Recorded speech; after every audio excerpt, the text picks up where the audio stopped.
In a world where we're often too quick to judge on appearances, focus on ourselves, or find ourselves in a rush, this show is a reminder to slow down. Taste This Change is a project that goes beyond the meals and happy hours and connects with the thoughtful human creators behind each experience. Lo and I will sit down and try and uncover what it is that connects all of us to the story of a life. Each of us is distinctly unique, yet we are all very connected. This is Taste Exchange. Welcome to our show.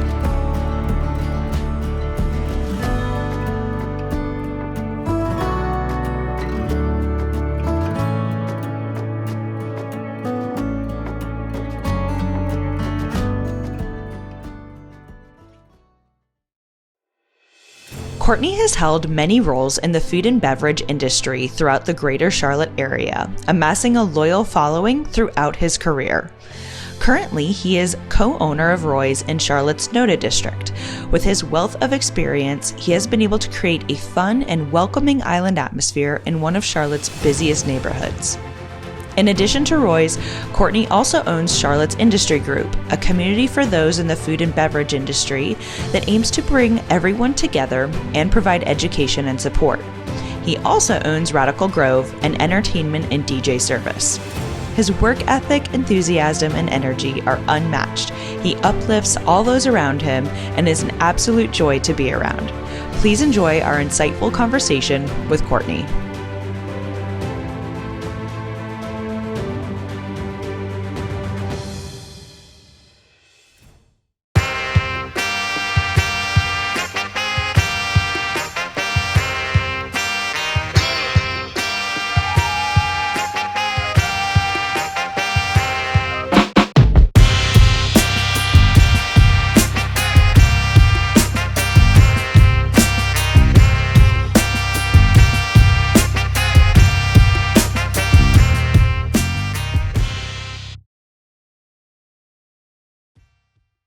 You just have the best energy. I think you guys could see it. He's literally glowing. That's not because of the lighting, but good job on the lighting, Aaron. But no, we're just so pumped to talk to you, and I have so many questions, so thank you. No, thank you. I'm happy to be here, happy to talk to you guys. It's been a heck of a year. Definitely not one that any of us expected. But yeah, cool. Welcome to Roy's. Yeah, oh my gosh, I love it. So before we dive in, I just really quickly have to thank Brandon Fotopoulos. Thank you so much. You have introduced us to Courtney, of course, Will Williams, who we love, everybody loves Will, and to Bob Peters. So just really thank you. We appreciate you so much. Tell us a little bit of your story, because now you're part owner of this place, right? Yes. Okay. Worked in the restaurant industry, but prior to that, worked with Red Bull and Budweiser for years. Cool. So I was that sampling team person with Red Bull, giving out free samples from here in Charlotte, and we would travel all the way to Asheville. Wow. So the girl that gave me that job, I kind of took over for her. She left Red Bull and went to work for Budweiser. So once she decided to leave Budweiser, I followed her, took her job at Budweiser. And then after Budweiser, I kind of said, this is cool, we sold beer, I got to go out to all the bars and give out Bud Lights with the Bud girls and party all the time. And then it was kind of like, okay, well, what's next? Right. So I decided, hey, I want to learn how to bartend. So I started bartending downtown at a spot by the name of Grand Central, which was on North Tryon.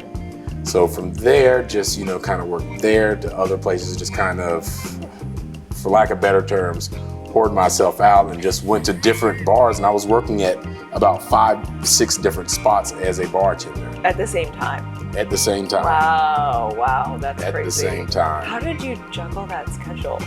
Well, it was very hard to do that, but I'm from Charlotte, as I said, and just from knowing everybody, and back then Charlotte was a lot smaller, so if you had any type of following or friends that would follow you, that was a selling point to get into a lot of these spots. Okay. This was before Instagram and Facebook and all the crazy social media. It was like, hey, you tell somebody, hey, I'll be at this place Friday night, come see me, and you just kind of cross your fingers and hope for it. Yeah. So you're working at 5 or 6 places, and then you were like, okay, this is enough. Yeah, it got to be a little too much for me. Worked with bar management group. I was working with Sweet, Rooftop, Alive After 5, and Strike City all at the same time, but within that same parent company. And then I ended up leaving them. I just kind of needed a break, kind of got burned out for a little bit. This industry, you get to see the best of everybody, and you also get to see the worst of everybody. So I actually took, and it's gonna sound crazy, what's the movie with Julia Roberts, Eat, Pray, Love? Yeah. It was kind of one of those moments where I kind of needed a mental / physical reset. Yeah. And it didn't happen as planned, but I took a 23-day trip to Thailand. Oh, wow. Got away for a little bit, got to meet some amazing people. I mean, we backpacked, we hit a different place every 3 to 4 days, and got to meet people that didn't have much, but they were willing to share their knowledge, their life experiences, their food, their drinks with us, and like they had everything. Right. Wow. Yeah, it was a crazy trip too, because on the way to Thailand, we were on the runway, and this was 2011, I believe, when I think there were 8 tornadoes that touched down within like a 2 or 3 hour period. Okay. We were on the runway during that. So this is on my way there. So I hadn't even made it to Thailand. So once I got to Thailand, we're there, we're hanging out, we had partied a couple nights prior, and we decided to go for a cruise to PP Island. On the way back from PP Island, we're heading back in, and it just seemed it was an eeriness in the air. Apparently an earthquake just happened. An earthquake happened off the coast of Indonesia. I believe it was around a 7.2. And at that point in time, none of us had cell phones. We were told that, hey, a tsunami is going to be coming. Prepare for it, find higher ground. That's it. Yep, that's it. So we get back to the marina, we dock up, and we can't even get out of there because it's gridlocked with traffic. And we're watching these people that are hanging out on the mountainside, and they're in safe land. So we're thinking to ourselves, okay, we're about to die. So we're looking at, okay, there's a tree there, there's this over here we can grab onto. Right. So we just kind of sat and waited. One of the gentlemen, it was kind of a tour guide. He talked to us about, he had gone through the other tsunami that, took so many lives in Thailand.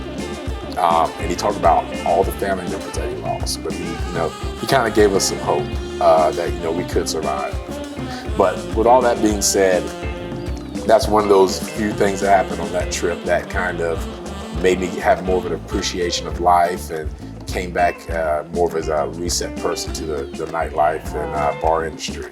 Okay, wait, so how did you get, did the tsunami come in? Did you get to higher ground? The tsunami never came in, because instead of the ocean floor bed being a vertical shift, it was a horizontal shift, so it didn't knock the bed up. Okay. But this was probably 5 hours later, after we hitchhiked back to the island we were staying at, that we found out that it wasn't coming. Right. So so we just partied that night away.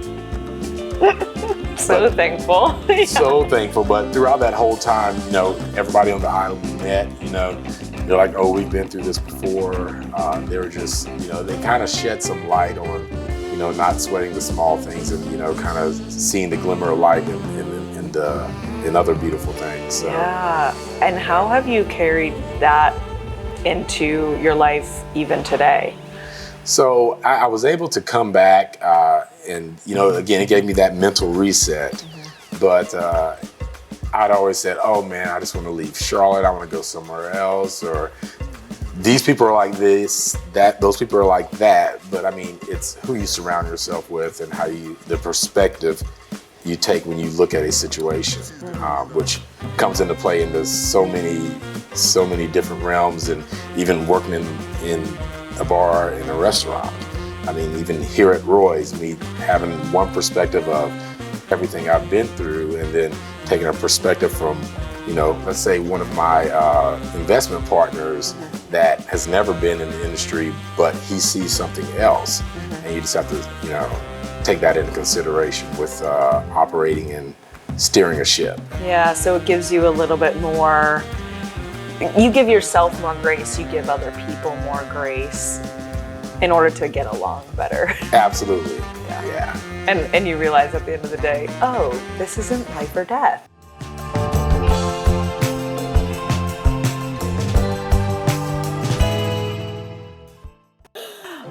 What's something, I'm gonna shift gears here. What's something important to you every day to make sure that you're doing?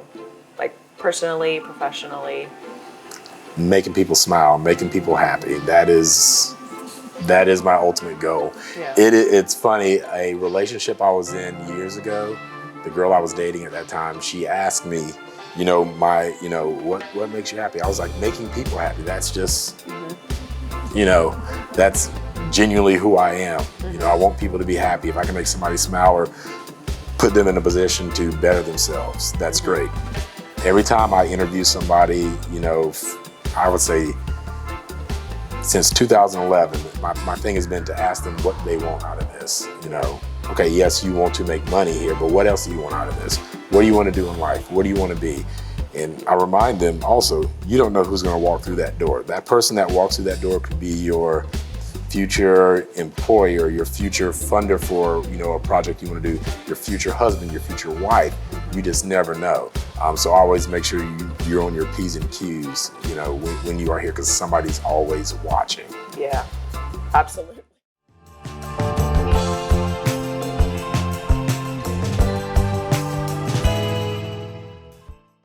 So given your experience, I love that you shared, how your just kind of trajectory through the industry and working, and that has kind of uniquely positioned you to become an owner manager.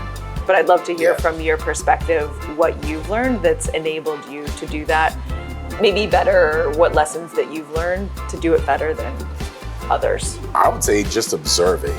I was always the person that was, first person to work, staying late.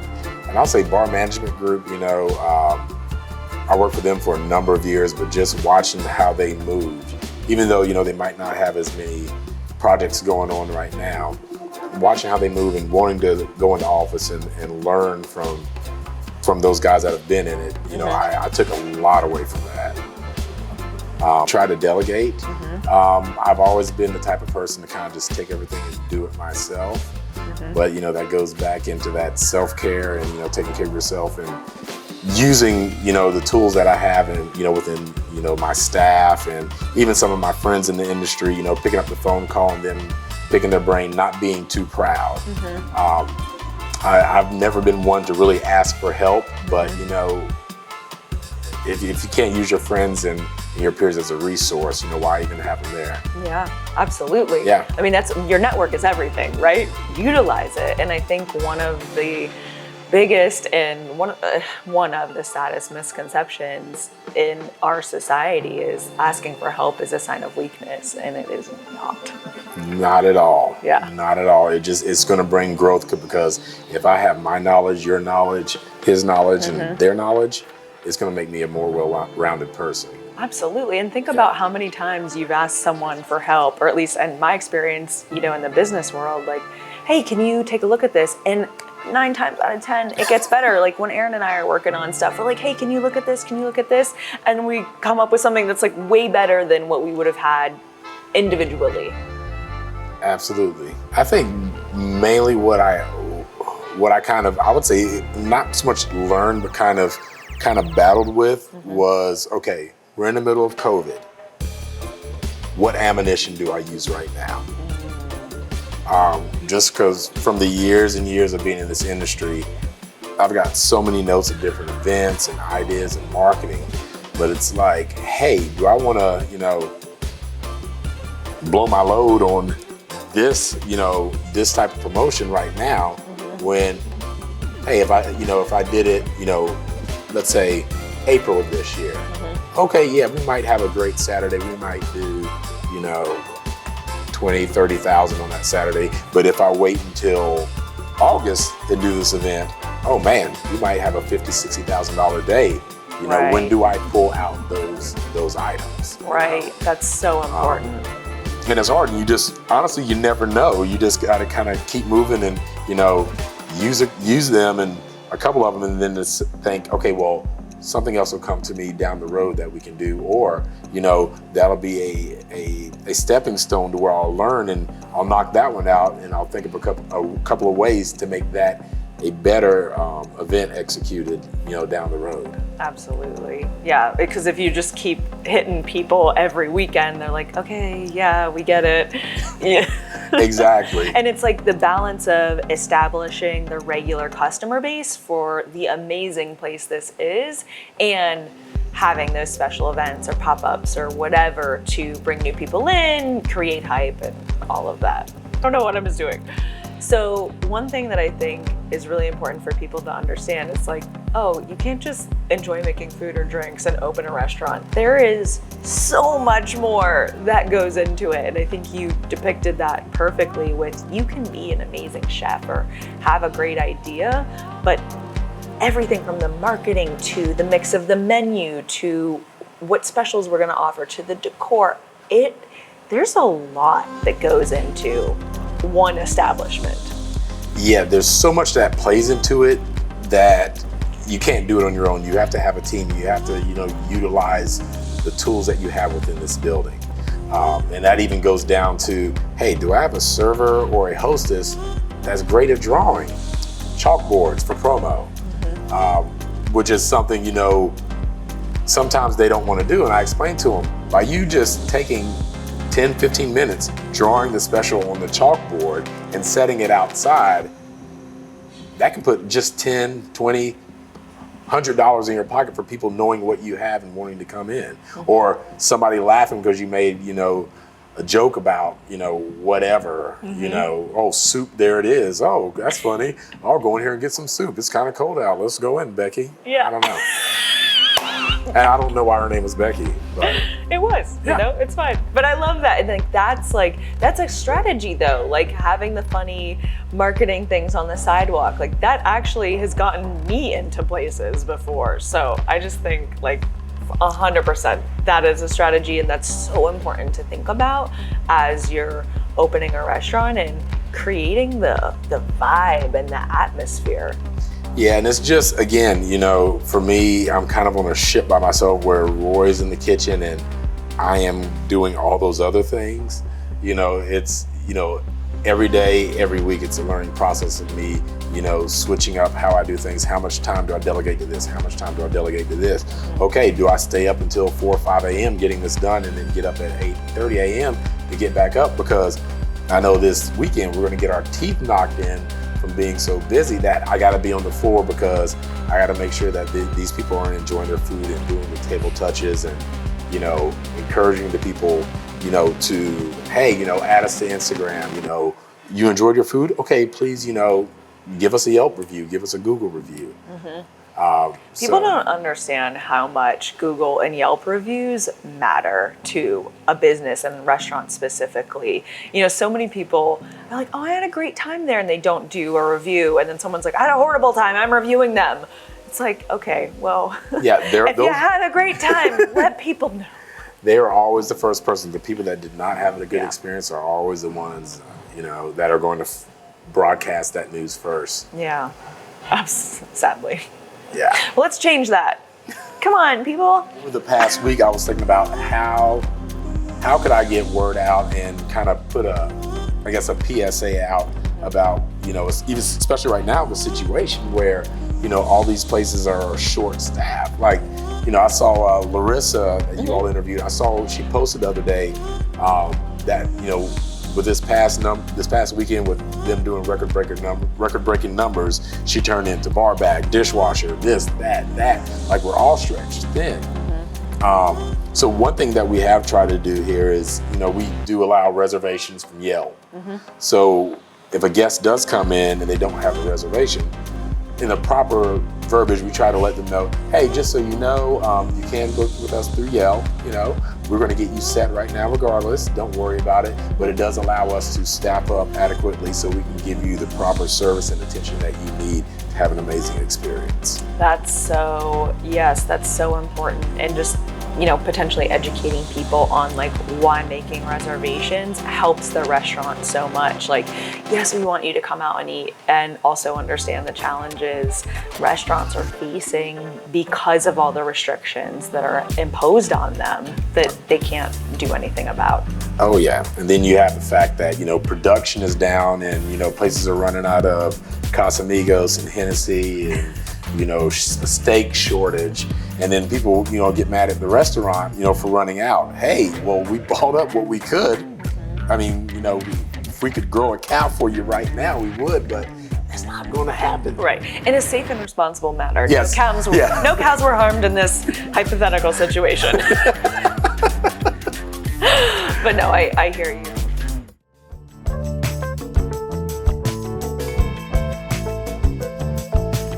So Charlotte's Industry, we do marketing and events for service industry. This year we have coming up more workshops and seminars to educate people. When COVID happened, there were so many people I knew that didn't know how they were going to eat the next week, let alone pay their rent the next month. So I want to come up with, these tools, these outlets for people to have. I worked with Heather Cheney, who's one of the local liquor reps. We started a Charlotte's Industry page on Facebook. It's kind of a group where people post job listings, classes, a bowling tournament I did last week, we put that on there. We do a yearly St. Patty's Day crawl also. But we put together outlets and efforts that people could use that, Jameson is, giving away free dinners at Heist for service industry, or Tito's is giving this away, or Crown and Diageo, or brands are supporting, the industry community. So we would use that as an outlet to kind of broadcast to the service industry hospitality community that, hey, we do have this going on for you. Please use it. Don't be ashamed. It's free food. Come get it. Yes, absolutely. Well, that's so cool to be able to give people resources. There's so much information out there, but oftentimes people just don't have access to it. It's not on their radar. We're bombarded with all kinds of shit all the time, but not the stuff that matters. Like you said, if you're struggling to eat or pay bills, like you're not focused on a lot else. Yeah, so it's been a blessing. We're looking forward to doing more this year. 2 years ago, we did a kickball tournament at BB&T Ballpark with Tito's. Fun. So we had 12 service industry teams, Graham Street, couple of, I think, Lost and Found had a team, a couple other places. But what we did is all teams came out and competed. At the end of the day, what Tito's did is Tito's donated $3,000 to the nonprofit of choice of the winning team. That's cool. So we were actually able to help out somebody within the hospitality industry. An individual, his son has been very sick, so it went towards his hospital bills. Oh wow, that's incredible. It's cool when like a community comes together and supports each other and lifts each other up. Yeah, and when there's those type of events, that are, fun, outgoing events, but, they bring some type of awareness. I think it kind of, puts a little bit more adhesive, between the community of the hospitality industry. So for sure. We're just looking forward to doing more of that. Yeah. Yeah. Thanks for sharing.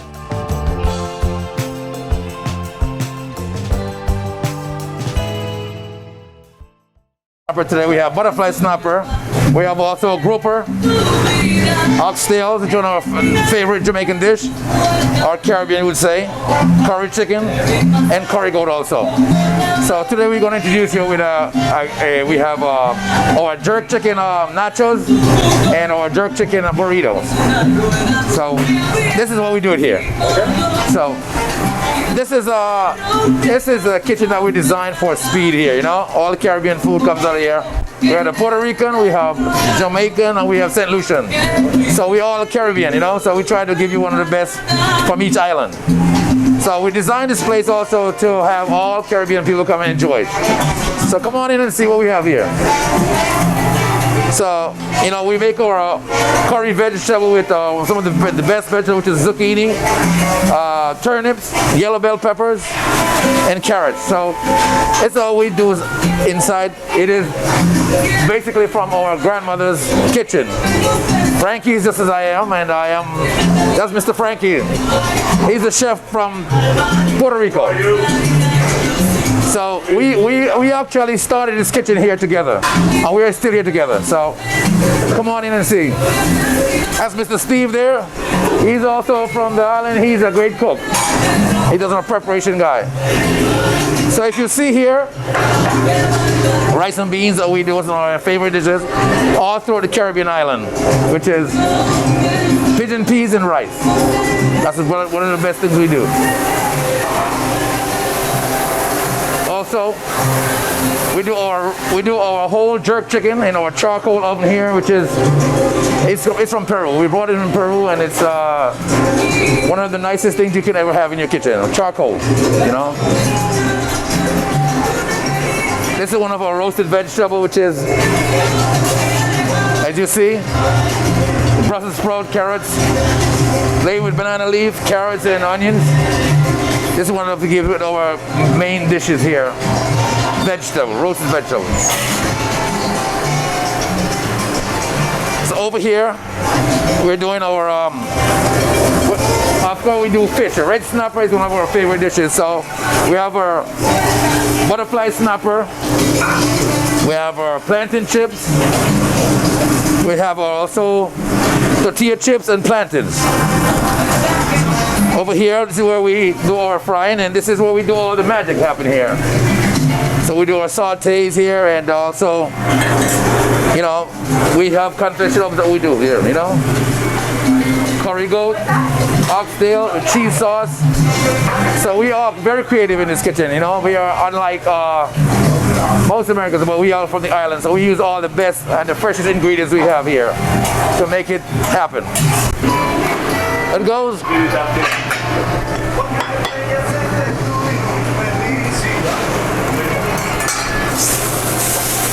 This is our red snapper, fresh garlic.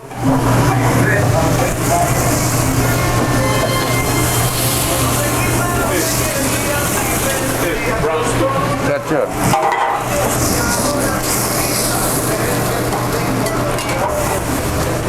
Plantains.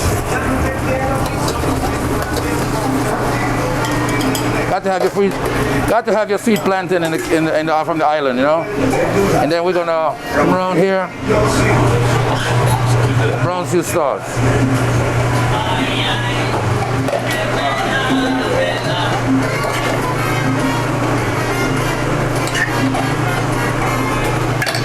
On the island, the lemon. That's our butterfly snapper. That's our famous oxtail right here. Some spinach,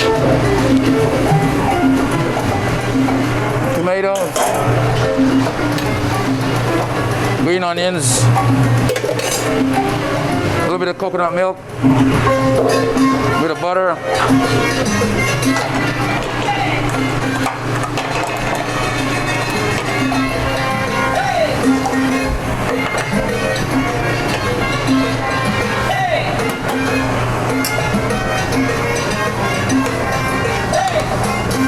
Butter beans.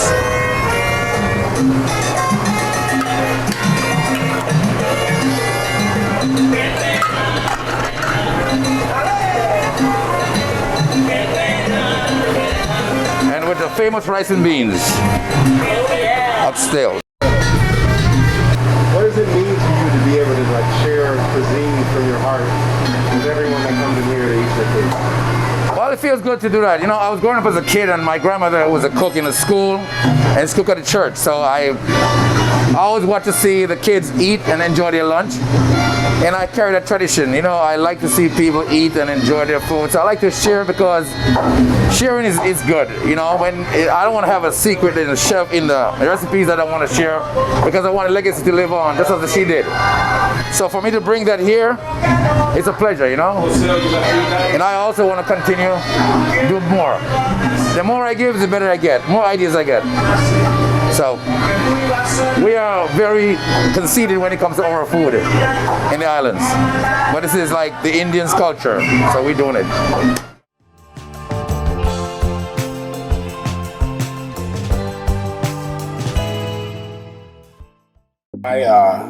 Kind of another, I guess you could say, motivational driving force for me is this Roy's project. Roy is from Jamaica, I think from Westmoreland, Jamaica. Very talented cook, very talented, good, upbeat, friendly, nice guy, always smiling, always laughing. If you walk by the kitchen, he's always singing. Not the best voice, but it's one of those voices that's so bad it's good, if that makes any sense. Yeah. So, you know, he had, in this establishment before we opened up Roy's, it was Mango's Caribbean. And, you know, with his skill set, and, you know, knowing the back of the house and, you know, working in a lot of great places there, Roy needed somebody to kind of help him out and, you know, build a social media, check out, you know, what his offerings were. You know, is he offering the right food, the right programs, the right entertainment for this establishment that's going to drive people in that don't live over here, but does he also have something for the people that live in this community? You know, how do we, you know, bridge that gap between, you know, being a Caribbean spot and for those people that would like Caribbean food that might be intimidated and might not know what an oxtail is or might not want a whole fish snapper with the head on it. You know, so how do we find those pieces to kind of, you know, convert people over to get them in here to, you know, for example, try our chicken sandwich, which is amazing, or our pan-seared salmon with mango habanero glaze. So once we get those people in for those items, we win their love, their trust, we're becoming friends with them. Then they'll venture out to try, you know, plantains. Right. You know, which for me, you know, I've been eating plantains for years. It seems like a normal thing. Yeah. You know, me as a Charlottean, but right. some people, you know, those items are foreign. Yeah. So it was great having the opportunity, you know, so far in this, I guess, I'm not going to try to do the math, but since July of last year to work with Roy and, you know, try to keep his vision alive. But, you know, have him help understand, you know, that, okay, we might have to take a different angle to get an end product. Right. And I told you I was going to share some pictures with you guys. Yes. I'll share the pictures of the building, what it looked like. So before he got it as Mango's, Yeah. I mean, this place was a hot mess. He did so much work to this place, hours, sweat, tears, money. And his heart is in this place, and he is not going anywhere. You know, early in COVID, we had played around, and, you know, we had asked Roy, hey, you know, would you sell for this? You know, if somebody were to offer, because there's been a lot of offers to us for this space. And he said no. And after seeing the before and middle at Mango's, and then now what we have now with Roy's, I don't blame him. The amount of time he's put into here, my goal is to help him someday, you know, South Charlotte, North Charlotte, a little Roy's or a Roy's Jr. You know, maybe it won't have that huge patio, maybe it won't have this huge bar, maybe it's just a couple tables, but it's a quick to go place. But I want to help him build his dream into something bigger that he ever imagined. Yeah. Oh, that's so special. And you can tell just the amount of heart that he put into it and now the amount of heart you're putting into it. And it's just wonderful to hear you talk about, and the experience of it is so great. Yeah, and that kind of came from the person I am, but seeing the emotion in his eyes when he talks about, you know, the amount of time he put into this place, and, you know, telling me, you know, what he had to rip off from up top, and, you know, just not knowing, you know, how he's going to get to the next step to even get the doors open when it was Mango's, that, you know, okay, where am I going to get this money from to make this happen? Yeah. He's a very passionate guy. He's passionate about this place. He's got a huge heart. So me seeing a smile on that guy's face, Yeah. endless. I can't wait for the day, because he still cooks day to day here. I would say probably out of the 6 days we're open, he's usually back there 4 to 5 days. Wow. So I can't wait for the day to where I can tell him, hey, really sit your butt down. We're making enough money here. You go hang out with the guests, send them some shots, hang out, and occasionally step back and make a meal, but see what you've built and enjoy it from that perspective. Yeah, what a beautiful gift. It's coming. It's coming. It is. It's on the way. We have a strong Caribbean base in the food. As far as the marketing, I like to say that we have island fare and rotisserie chicken because I want to be able to touch all the islands. Yeah, my guys are from the islands. We're going to rock out with that stuff. But, occasionally we might have, a Hawaiian poke bowl. So one dish that I did come up with, I'm going to toot my own horn. Beep, beep.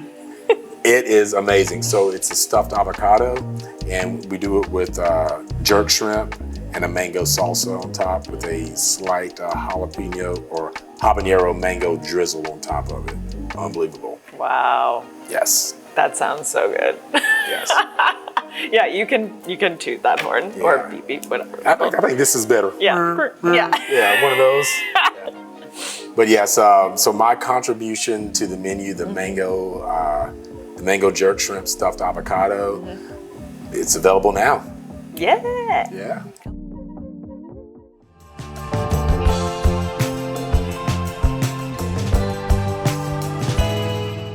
So the back patio, we host a lot of live bands and also DJs back there. I give a little shout out to my guys with Radical Grove. They provide, all of our music soundtracks that we do play throughout the day. And there's just some amazing musical talent here in Charlotte and even in this region. And, when we first opened up, we I kind of played around with it, and we had a lot of, reggae. There are more genres of music that play into the vibe that were inspired, by those same rock roots that reggae came from. So we're going to try to embody that, with our back patio, so that when people do come here, hey, if you want to sit down for a nice dinner, our dining area is the place for that.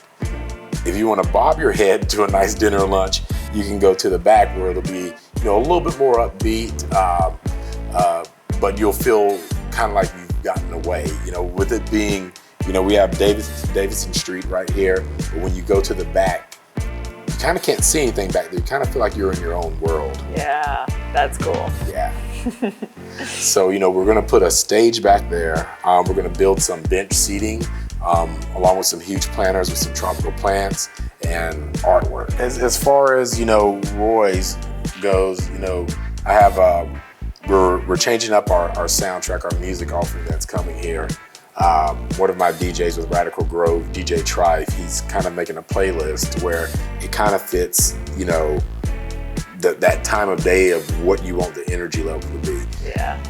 So many places, they're like, oh, well, we'll put it on this Spotify radio. And, that works. But, from managing and working with, a lot of these DJs, I've kind of really been able to sit back and watch them play a room and work a room. And some of the conversations I've had with, some of my guys, it really does break it down to where, I'll take, for example, Roche and Trife, they'll go sit in a room somewhere they're not playing, and they're watching people, they're watching their emotions. They're not just saying, oh, are these people dancing? They're watching their facial expressions, their interaction with other people to see what those sounds are doing for them. Yeah. Did the DJ take it up? Is it higher BPMs? Is it lower? What's that song about? There's so many things that play into it. And I'm excited to bring that, more into here once things loosen up a little bit. Yeah, music connects us. Oh my gosh. And it can totally lift you up or bring you down, like the moods, emotions, everything. It's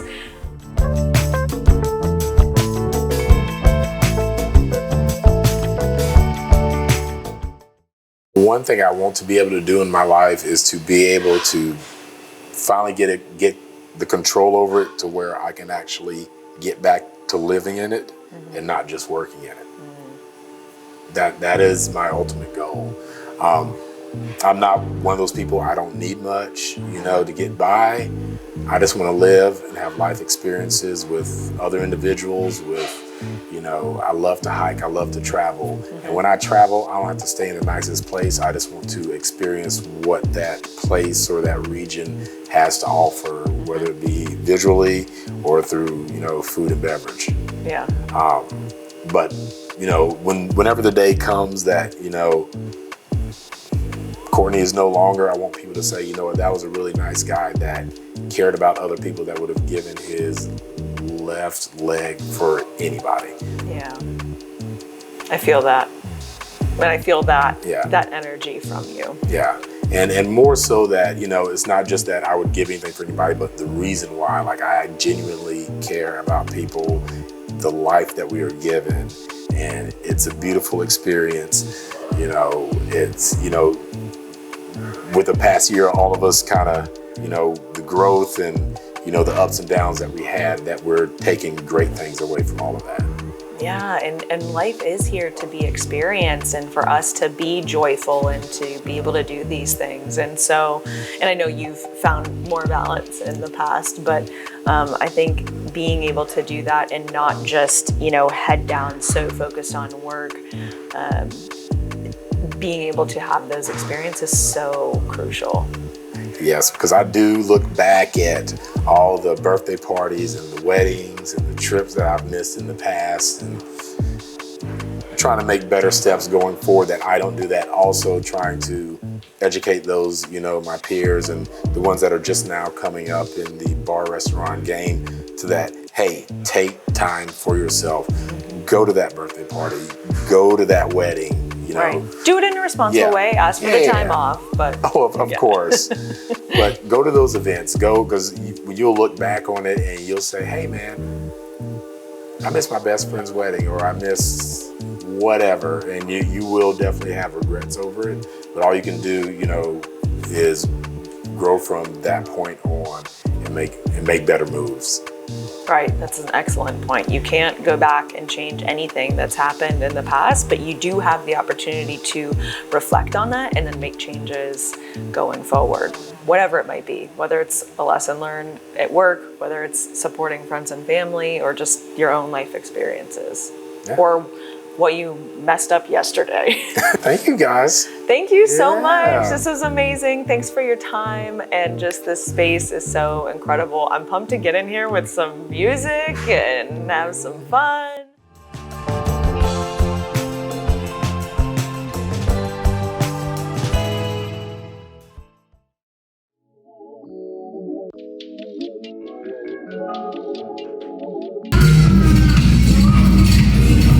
Ooh, oh man. I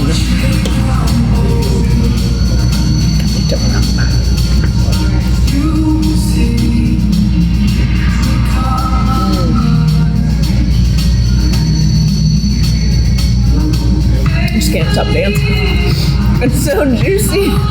It just like comes like right off. I don't know if y'all can see this, but oh my gosh. There's just so much flavor. And the spices, really, I mean, it's incredible, and it's not overwhelming. It's not like, oh, you think like island food is going to be like super spicy. It's not. It's good.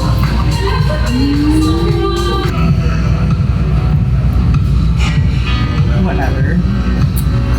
Get your straw game out of here. Take your straw game and go home.